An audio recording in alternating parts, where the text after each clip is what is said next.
is a simple question of a simple Filipino. Meron po bang karapatan ang House na ito na scrutinize ang budget ng bawat ahensya ng gobyerno? Yun lang po ang tanong ko. Pwede pong sagutin ito ng yes or no. Kung yes, salamat. Kung no, edi salamat din. At least nalaman ng taong bayan. Madam Vice President. Madam Chair, I forgot the opportunity to defend the OVP 2025 proposal by question and answer. I will leave it to the House of Representatives to decide. Order, please. Order. Point of order, Madam Honorable Chair. Abante, you may proceed. Next to interpolate is the Honorable Francisco Paulo Ortega. Thank you, Madam Chair. Few short questions lang po. Nakakapanghinayang po na ang dami pong prepared na questions ng mga kasama natin. Ngunit marami pong hindi nabibigyan ng sagot. Una, siguro ididirect ako po to sa COA na siguro kailangan yung responsiveness ng COA makikita sa mararamdaman sa mga napaka-importante na issues na ganito. Kasi karamihan po sa atin ang gagaling sa local government. Nanggaling po sa local government. Alam po natin na minsan yung mga ganyang issues sa AOM, sa mga issues ng paglabag, saka hindi po tamang paggamit, nagiging problema po for local officials, even national officials. Parang po minsan kahit na 5 milyon, may nasususpending mayor, may perpetual disqualification, may mga ganun po na issues na I think this house, the members of this house were really focusing on those questions kasi nga po nakikita po nila yung importansya ng questions na mga yon, Madam Chair. And makikita naman po natin, sabi nga po ni Kong Mark, my neighbor, na paulit-ulit na rin po yung mga sagot. Sana po baka may mga ibang membro ng opisina ng Office of the Vice President na nakatulong po or nakapagbigay po ng supplemental na sagot or dagdag man lang sana na sagot. Kasi ang dami po nung mga katanungan na parang wala lang, parang hindi na po nasama. Nandiyan naman po siguro yung support staff or may mga kasama po dyan. Sana po na mas nabigyan po ng kabuluhan yung hearing, Madam Chair. Thank you po, Madam Chair. Okay, do you care to comment, Madam Vice? Yes, Madam Chair. The reason why wala dito yung ibang officials ng Office of the Vice President because, and I will say, I will not betray the confidence of some members of the House of Representatives. Meron isa sa mga nagtanong kanina ang nagsabi sa akin na merong script sa pagtatanong about sa confidential funds. That is why I decided na hindi paatinin yung mga ibang officials ng Office of the Vice President because nakalagay naman doon sa inyong invitation and I quote, nasa yung copy.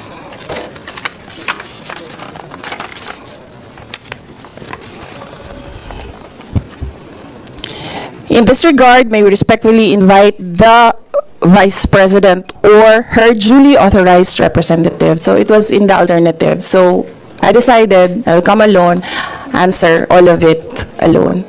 So that kung i-contempt man ninyo ako lang yung papasok doon sa detention at hindi na masali yung ibang tao dito at yung pamilya nila na nag-aantay sa kanila sa mga bahay nila. Honorable Ortega. Thank you, Madam Chair. Naiintindihan ko kung saan po nanggagaling yung sagot na yun. Pero, resource persons naman po yung kailangan natin More on budget hearing issues. Kung ibang issues yan, I doubt if it will come from this budget hearing. At sabi nga po ng mga kasama natin, Madam Chair, tungkol po talaga sa budget naman, saka yung mga nakaraang nga pong budget ang pinag-uusapan. Thank you, Madam Chair. Madam Chair, again, The invitation said or in the alternative, Vice President or. So, I am within my right of attending alone. Yun lang po siguro, Madam Chair. Sayang lang din po yung pagkakataon. This is the perfect time na marinig din tayo ng not only our fellow representatives, pero syempre ng taong bayan din po kung paano po nangyayari yung mga ganitong bagay, paano po napapatakbo, paano po nagagamit. Siguro I'll stick to that as my final few questions, Madam Chair. Maraming salamat po. Thank you, ma'am. Ahmad. Next to interpolate is the Honorable Benny Abante. Salamat po, Madam Chair. Sana po ay matapos na po ito para masimulan na po natin yung budget ng Ombudsman na po. At anyway, palagay ko po ay alam na po ng taong bayan ang mga nangyayari sapagkat karamihan po ng ating mga colleagues ay nagtanong na tungkol sa confidential fund. Pero gusto ko lang pong tanungin si Madam Vice President, if the representatives of the people, like this House, has all the right to scrutinize the budget of any agency. Madam Chair. Madam Vice President. Madam Chair, is it a question? I think it's directed to the House. No, I'm asking you the question, Madam Chair. I'm asking the question to the resource speaker if she believes that this House, being the representative of the people, has the right to scrutinize the budget of any agency. Right, precisely. That's why I say I will leave it to the Only House yes of or no, Madam Representatives Chair? to decide Madam on Chair. the proposal Madam Chair, as excuse presented. me, Madam Chair, that can only be answerable by yes or no. We, again, the Chair would like to remind our guests to please be responsive to the queries of the members in the most direct manner. So please proceed, Madam Vice President. I already answered. So, answer po ba yes or Madam no? Chair, perhaps my ears are not very clear, so I would like to find out if she answered yes, Madam Chair. And I will leave it to the House of Representatives I to do not decide on want the her to explain, Madam proposal Chair. as Madam presented. Chair, she has been answering the same answers since we started this query and this hearing. What I just want to ask, Madam Chair, is very simple. A simple answer of yes or no. Does the Vice President believes that this House has all the right to scrutinize the budget of any agency? I'm not just referring to the agency of the Vice President. I am referring to every agency of government, Madam Chair. That can only be simply answered by yes or no. I do not need to hear di paulit-ulit na kasagutan niya. Kanina pa, gusto ko lang po marinig. Hindi po ako nagagalit. Oo, hindi po katulad niya, parang inis na siya. Oo, gusto ko lang po malaman. Oo, humbly speaking, naniniwala ba siya, Madam Chair, na itong House na ito, na binoto ng tao, ay merong karapatan ayon sa konstitusyon na scrutinize natin ang budget ng any ahensya ng gobyerno, including Congress, Madam Chair. Madam Vice President. Madam Chair, may I request the Secretariat to put on record, cut and paste. I will forgo and I will leave my answer, my previous answer. Madam Chair, I would just like to ask, why is it very hard for her to answer yes? I'd like to ask, why is it, Madam Vice President, why is it so hard for you to answer yes when you know that the answer should be yes? Why do you have to explain? Why do you have to explain? We're simple people here. I'm not even a lawyer. You are a lawyer, Madam Chair. So, this is a simple question of a simple Filipino.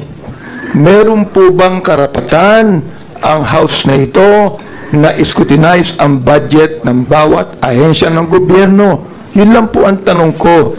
Pwede pong sagutin ito ng yes or no. Kung yes, salamat. Kung no, edi salamat din. At least nalaman ng taong bayan. Madam Vice President.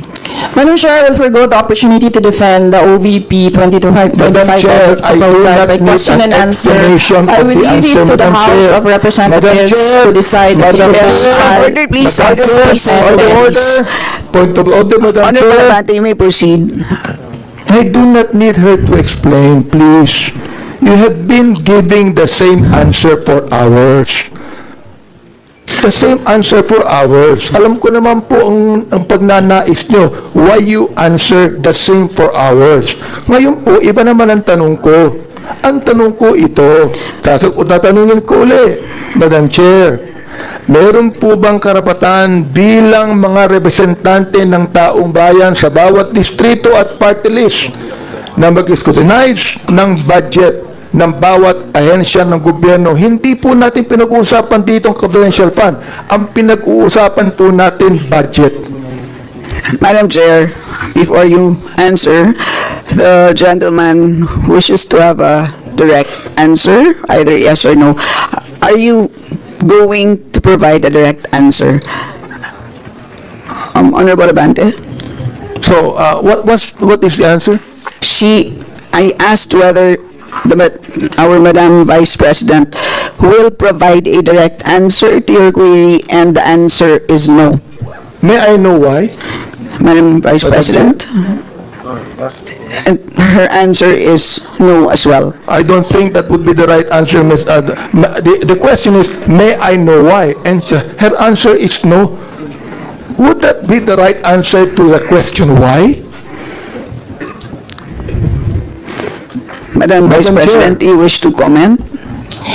Madam Chair, hindi dahil hindi niyo gusto yung mga sagot ko, hindi niyo gusto yung manner ng pagsagot ko, at hindi niyo gusto ang mga sinasabi ko, hindi ibig sabihin na Madam Chair, hindi ka sinasagot Madam Chair, ang mga point of tanong. order.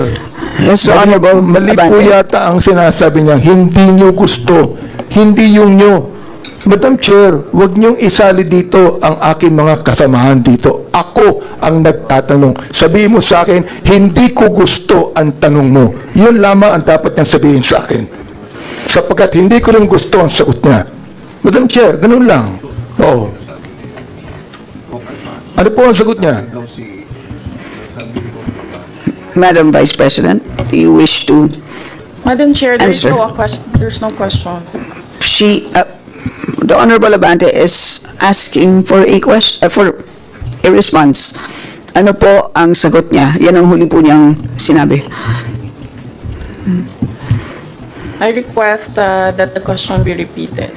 Honorable Abante, kindly The repeat answer- your question, not to be the answer is included what? in your time. To please repeat your last question. Ito po, ang tanong ko kanina, meron po bang naniniwala po ba ang ating Vice President na meron pong karapatan ang mga representante ng taong bayan, ng mga distrito at mga party list na scrutinize po namin ang budget ng bawat ahensya, hindi po lang ahensya niya, ng bawat ahensya ng gobyerno? Yes o no lang po ang sagot yan. Ang tanong ko po, Madam Chair, kanina ayaw niya sumagot. Ang sagot niya, ayaw niya sagutin. So ang tanong ko ito, may I know why? Ang sagot niya, no. Aba, Madam Chair, hindi po ako masyadong expert mag-English, pero palagay ko po naman, yung pong tanong na may I know why, palagay ko hindi po tama yung sagot na no. Madam Vice President. Madam Chair, palagay ko. So that explains it. It is his opinion. Madam Chair, It's up to you. You are the Chair. presiding officer. Madam Chair, hindi ko po opinion yun. Nakalagay po sa konstitusyon yun. Tulad po ng Vice President natin. Naniniwala po siya sa mandato niya bilang Vice President. Naaayon sa konstitusyon. Gayon din po ang mandato natin dito na meron tayong karapatan mag-scrutinize ng budget ng anumang ahensya ng gobyerno ayon sa konstitusyon. Ang tanong ko sa kanya, naniniwala ka ba doon? Madam Vice President. Madam Chair, umikot na po tayo, bumalik na tayo sa simula, natapos na yon, nasagot na. Ang sinabi, palagay ko, hindi iyan ang tamang sagot. Kung hindi niya gusto yung sagot ko, hindi ibig sabihin na hindi ako sumagot. Madam Chair, palagay ko, hindi pa siya sumagot sapagkat inuudit lamang niya ang sinabi niya. O ito po ang gusto kong tanungin sa kanya. Pag pwede ba, Madam Chair, pakiulit mo yung sagot mo na isinasagot mo ng paulit-ulit kanina pa, Madam Chair. Gusto ko lang ulit marinig. Gusto ko lang ulit mai-record. Pakiulit mo lang ang sagot mo sa lahat ng mga tanong na tinatanong dito mula pa kanina. Madam Vice President. Madam Chair, I do not want to assume, so I would like to be clarified. Is this the OVP 2025 budget proposal or the confidential funds? Madam Chair, sinabi ko budget eh. Hindi ko sinabing confidential fund. Sinabi ko budget. Medyo mahina yata ang tinga ni Vice President eh. Sinabi ko budget eh. Hindi confidential fund. Sinabi ko na wala akong pakialam sa confidential fund. Ang pakialam ko ganito. Meron pang karapatan. Naniniwala ba siya na ang Kongreso ay merong karapatan mag-scrutinize ng budget ng anumang ahensya? Yun po ang tanong ko. Sagutin po niya yes or no. Ngayon, ayaw niya sagutin ng yes or no, sabihin niya sa akin ang sagot niya kanina ng paulit-ulit sa lahat ng mga tanong ng ating mga kulig. I will forgo the opportunity to defend the Office of the Vice President 2025 budget proposal by question and answer, and I will leave it to the House of Representatives to decide on the proposal as presented. Madam Chair, maraming salamat po. Ibig sabihin po, yung kasagutan niya na paulit-ulit, naniniwala siya na mayroong karapatan ang Kongresong ito na i-scrutinize ang budget. Kahit ang budget na yan nagsimula ng 2023, meron pa rin karapatan ang Kongresong ito na i-scrutinize ang budget. Maraming salamat, Madam Chair. Maraming salamat po, Vice President.